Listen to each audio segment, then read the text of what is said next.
George Young, también conocido como Boston George, fue un famoso narcotraficante estadounidense que se convirtió en uno de los principales proveedores de cocaína en Estados Unidos durante la década de 1970 y principios de 1980.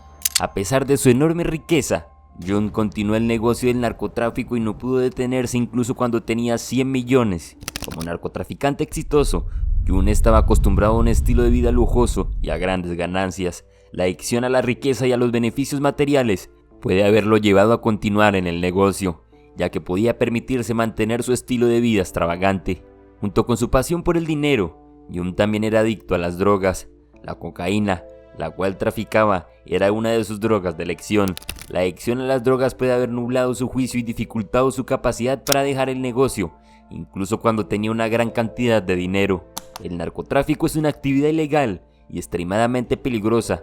A algunos individuos les gusta vivir al límite y experimentar la emoción del riesgo.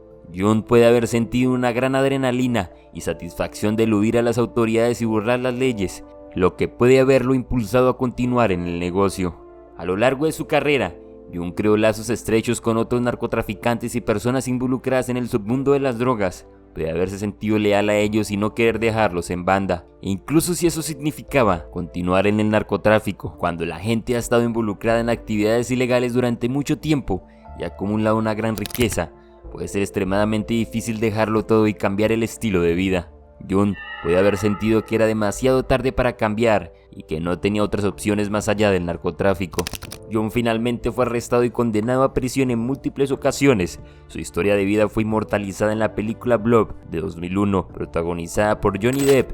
Después de pasar décadas en prisión, Young se alejó del narcotráfico y empezó a dedicarse a dar charlas sobre su experiencia y ayudar a otros a evitar las trampas de la vida criminal.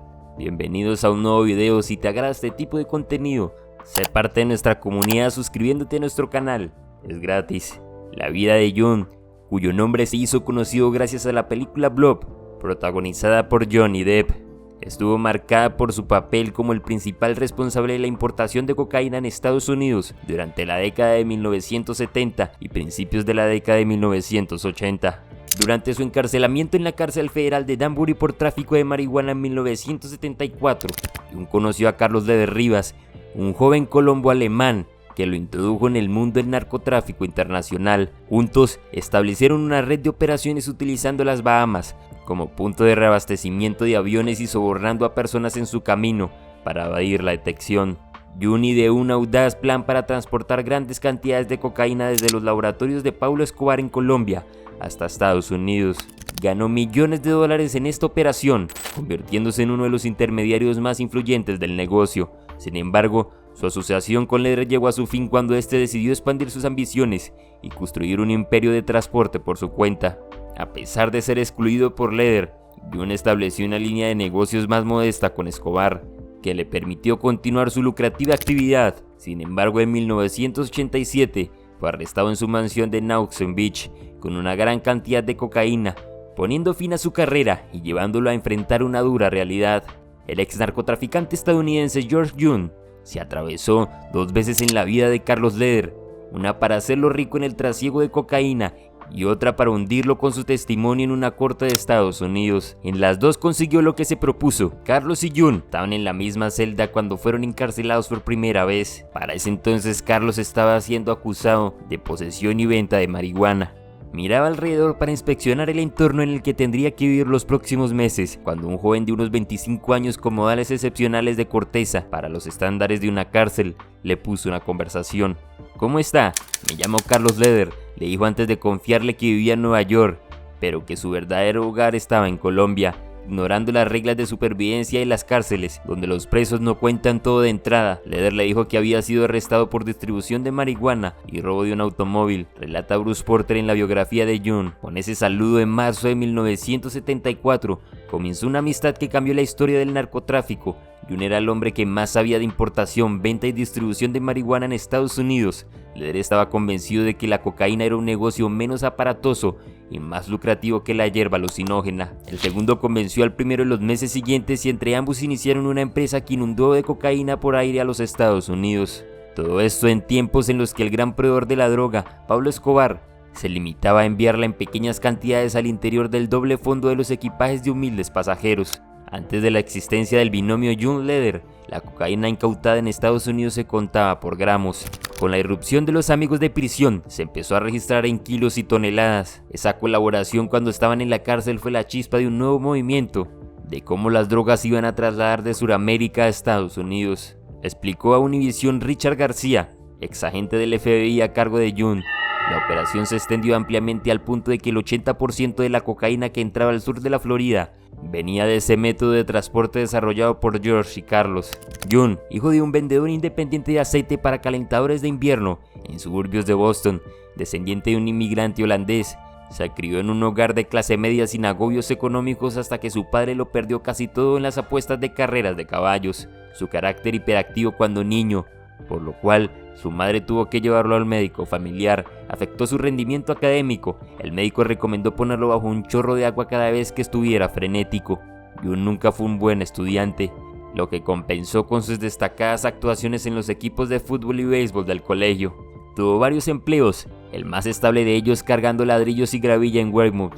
Tenía tal fortaleza, podía llevar en sus hombros una paca de 94 libras de cemento, que en la empresa le decían la grúa. Comenzó a vender marihuana en su campus universitario, en Mississippi, y pronto dejó los estudios para convertirse en traficante de marihuana. Ha contado en varias entrevistas que se inició en el negocio del trasiego a los 26 años, en 1968. June vivió hasta los 78 años, le gustaba que le llamen Boston George, en referencia a la ciudad donde nació. Inició su carrera criminal llevando de contrabando de marihuana de México a Estados Unidos en pequeñas cantidades, primero a través de una novia que era sobrecargo. Luego él mismo la transportaba desde las ciudades costeras mexicanas de Puerto Vallarta y Manzanillo, en Sinaloa, hasta Cape Cod, en Massachusetts. Ha dicho que ama a México más que a Estados Unidos. En una conferencia en Nueva York en 2015, contó que había llegado a México sin contactos. Eso fue bastante atrevido, porque tienes que conocer a las personas adecuadas. No teníamos conexiones en México y no podíamos hablar español, dijo en una entrevista en 2018.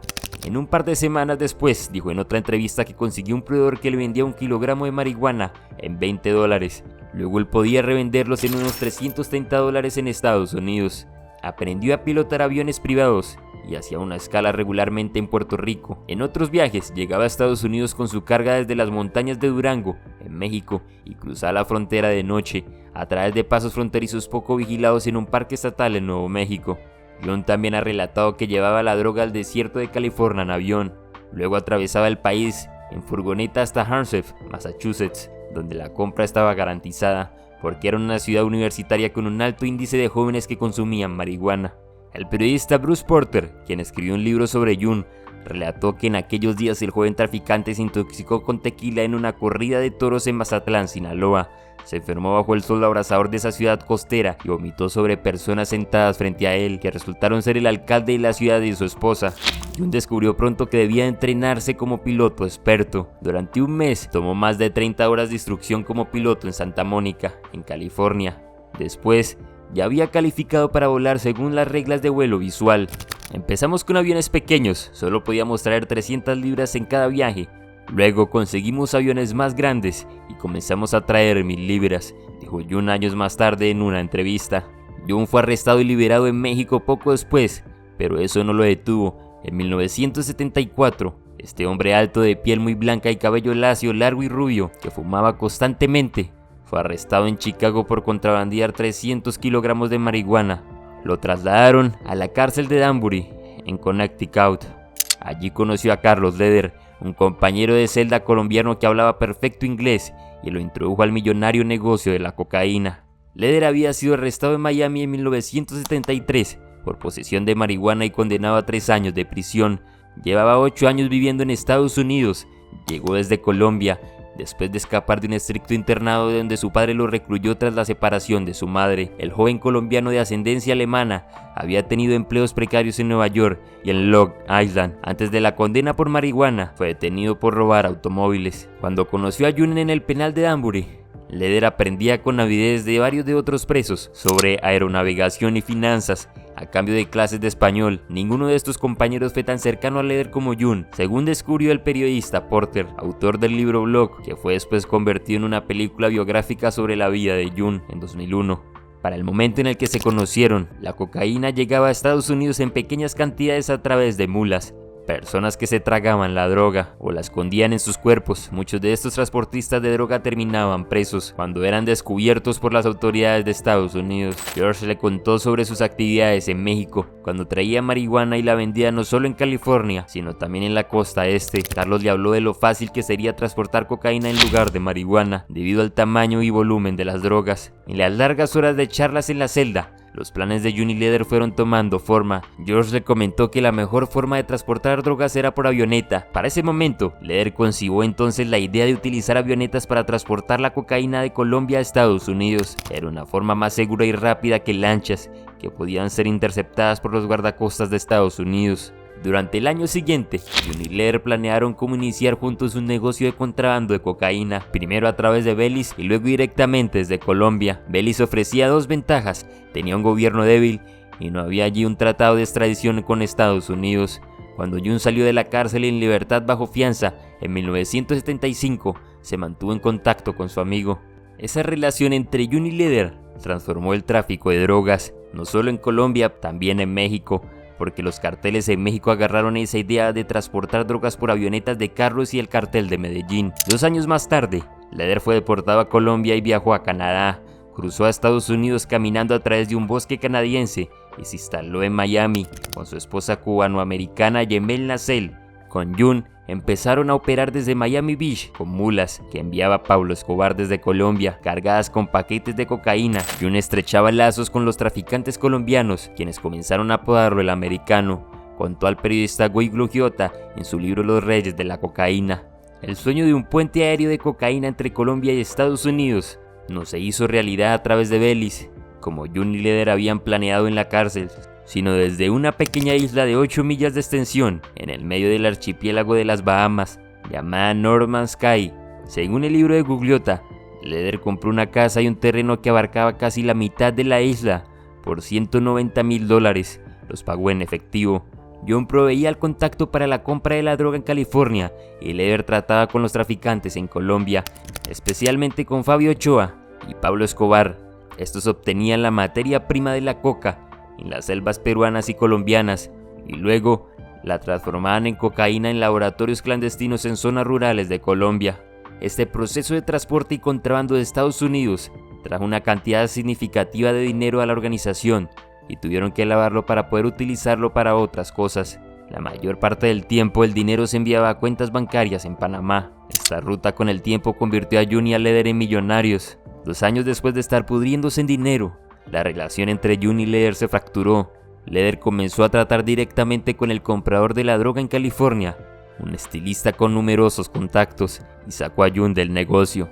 June viajó a las Bahamas para confrontar a Leder, pero su antiguo amigo lo confrontó con 2 guardaespaldas. Le dijo que había terminado la relación de negocios entre ellos y lo echó de su isla. Glugiotta cuenta en su libro que June regresó a Estados Unidos y pagó unos $125,000 a unos pandilleros para que asesinaran a Leder, pero se arrepintió poco después. George mencionó que pensó en tratar de hacer algo para ir tras Carlos, pero creo que se dio cuenta de que no tenía forma de hacerlo, ni la potencia en ese momento para hacer que eso sucediera. Tras la ruptura con Leder, el americano continuó como traficante de cocaína en una menor escala, tratando directamente con Escobar. George era un tipo de persona no violenta, era un pensador, tenía imaginación. Con esto llegamos al final de este video. Déjame saber cuál es tu opinión. Si el video te ha gustado, dale like y dale click a la campanita para que estés al tanto de todo nuestro contenido exclusivo para ti. Hasta la próxima.